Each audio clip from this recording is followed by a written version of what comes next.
IPL 2026ના પ્રારંભ પહેલા ગુજરાત ટાઇટન્સની ટીમે અમદાવાદમાં શુભારંભ 2026 કાર્યક્રમ સાથે પોતાની નવી સિઝનની ધમાકેદાર શરૂઆત કરી દીધી છે।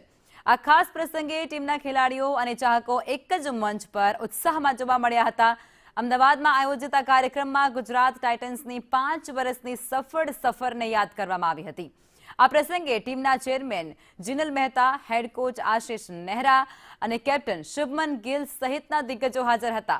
ગુજરાત ફર્સ્ટની વિચારધારા સાથે યોજાયેલા આ કાર્યક્રમમાં મંદિરા બેદીના સંચાલન હેઠળ લોકગાયિકા કિંજલ દવે અને ભૂમિ ત્રિવેદીના પરફોર્મન્સે પ્રેક્ષકોને મંત્રમુગ્ધ કર્યા હતા। ગુજરાત ટાઇટન્સના આગામી 31 માર્ચે પંજાબ કિંગ્સ સામે મેદાનમાં ઉતરી અને પોતાના અભિયાનની શરૂઆત કરશે, જ્યારે 4 એપ્રિલે અમદાવાદના હોમ ગ્રાઉન્ડ પર તેઓ રમશે।